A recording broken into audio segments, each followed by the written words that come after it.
Туната срещат чушките. Това е класическо средиземноморско ястие. Ястие, което събужда спомени за слънчеви почивки и уютни семейни вечери. Представете си, слънчевият бряг на Италия или Франция, където всеки залък е експлозия от вкусове. Въздухът е изпълнен с аромата на свежи билки и звука на вълните, разбиващи се о брега, естествена симфония, която успокоява душата.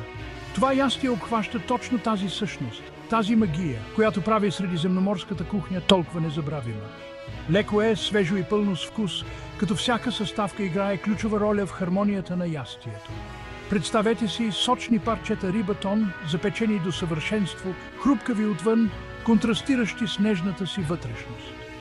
Сгушени са сред пъстра смесица от чушки и лук, които добавят приятна сладост и хрупкава текстура. Само ароматът му ви кара да се облизвате и ви пренася директно на тераса край морето. Повярвайте ми, тази рецепта е истински кулинарен триумф, който ще очарова вкусовите ви рецептори. Лесна е за приготвяне и гарантирано ще впечатли, независимо дали става въпрос за семейна вечеря или вечер с приятели. Изпробвайте я и се оставете да ви омаят вкусовете на Средиземноморието. Посетете различните партньори на това видео, като използвате линковете в описанието. Слушайте внимателно, искате ли най-добрия вкус? Тогава са ви нужни най-пресните съставки. Няма пряк път тук. Идете на вашия местен пазар или рибарница. Изберете парчета риба тон, които са стегнати, имат хубав тъмно-червен цвят и са хубаво дебели. Не си и помисляйте да използвате онези бледи и тъжни. Вашите чушки трябва да са твърди и лъскави, без бръчки или меки части. А доматите – озрели, сочни и пълни с вкус. Запомнете, качеството на вашите съставки пряко влияе на крайното ястие. Да започваме с готвенето. Изплакнете парчетата риба тон под студена вода и ги подсушете. Сега за чушките. Нарежете ги на дебели ленти, махнете семките и белите части.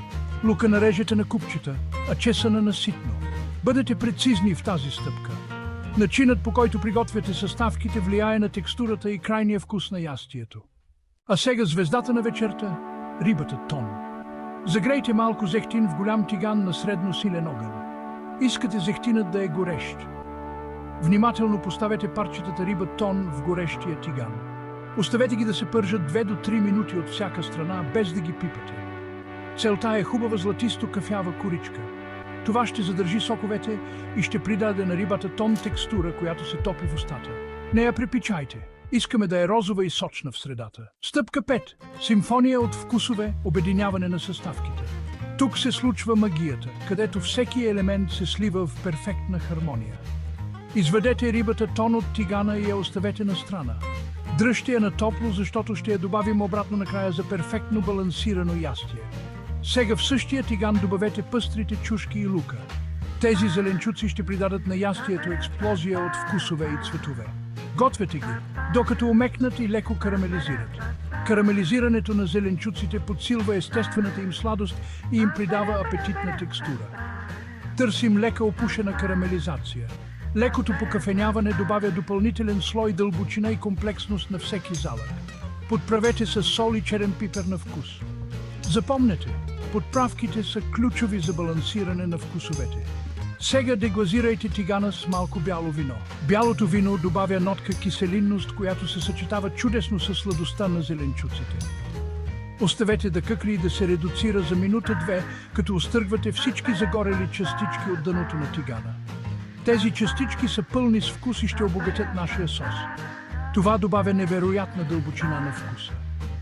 Редуцирането на виното концентрира ароматите му, създавайки богата основа за нашето ястие.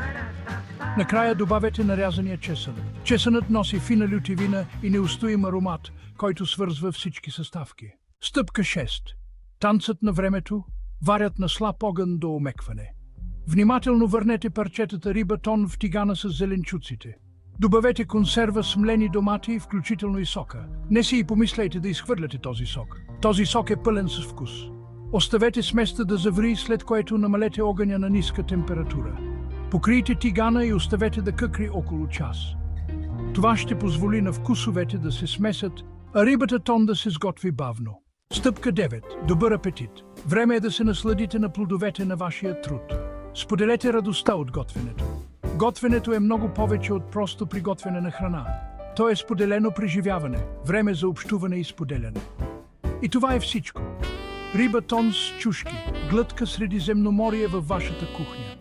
Това ястие експлозия от вкусове с пъстри чушки и прясна риба тон, която ще ви пренесе директно на слънчевите брегове на Средиземно море.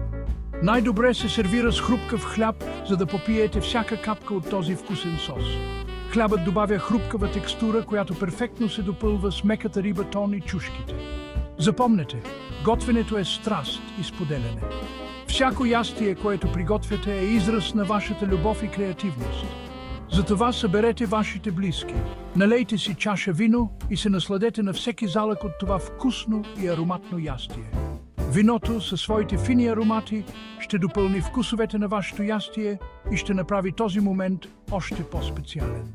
Не забравяйте да споделите вашите кулинарни творения и да ме отбележите в социалните мрежи. Покажете на света вашия талант и вдъхновете и други да готвят. Затова започвайте да готвите. Готувайте се да създадете незабравими спомени на трапезата, защото готвенето е преди всичко приключение, което трябва да се споделя. Благодаря, че се присъединихте към мен в това кулинарно пътешествие из Средиземноморието. Ако ви е харесала тази рецепта и искате да видите още вкусни рецепти, не забравяйте да харесате видеото, да се абонирате за канала и да го споделите с вашите приятели. Вашата подкрепа ни помага да ви представяме още вкусни рецепти директно във вашите кухни. Останете с нас за още кулинарни приключения. До следващия